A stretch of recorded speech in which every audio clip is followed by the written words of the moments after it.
Historically, there have been a number of factors that have been identified that really can predict outcomes in patients with stage 4 melanoma. Some of the key factors include the sites of involvement by the disease, with patients who have involvement of skin and subcutaneous tissue and lymph nodes having the best outcomes, patients who have lung involvement having intermediate outcomes, and patients with involvement of other organs having worse outcomes. Of particular note, patients with brain metastases, which occurs in approximately 60% of patients with stage 4 melanoma over the course of their disease, are the patients who have the worst prognosis by sites of involvement. Another powerful prognostic factor in patients with stage 4 melanoma are serum LDH levels. And in the previous AJCC staging guidelines, the presence of an elevated serum LDH at the diagnosis of stage 4 conferred a poor survival outcomes regardless of the sites of involvement. As we've developed many new therapies for patients with metastatic melanoma that improve overall survival, we need to go back and reevaluate these factors. However, consistently across clinical trials with now FDA-approved therapies, we've seen that patients with high LDH generally have a lower chance of responding to therapies or tend to respond to therapies for a shorter period of time. And large bulk of disease, having multiple large metastases, seems to also be a poor prognostic factor.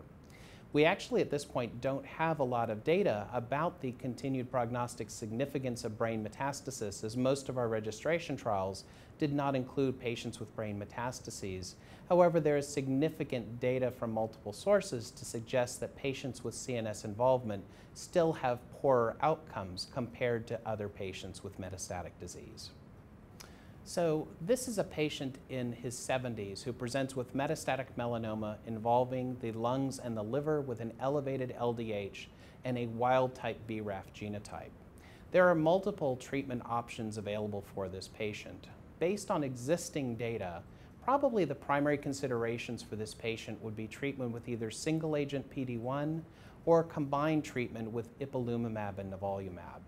Certainly, it's one of the debates we face daily is how to decide what therapy is appropriate for a patient in this situation. And there's a number of factors that generally go into that decision based on what we know about the relative advantages and disadvantages of single-agent PD-1 and the ipi-nivo combination therapy.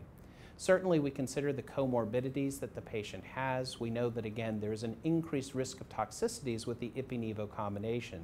And so often for patients who have multiple comorbidities or poor performance status, the benefits of single-agent PD-1 with its lower toxicity profile may be actually advantageous for a given patient. We do also consider the burden of disease and the serum LDH, as we know that high LDH and high tumor burden are factors that confer a poor prognosis, and therefore the added benefit of the more aggressive treatment with the ipi-nivo combination may be particularly beneficial in that type of scenario.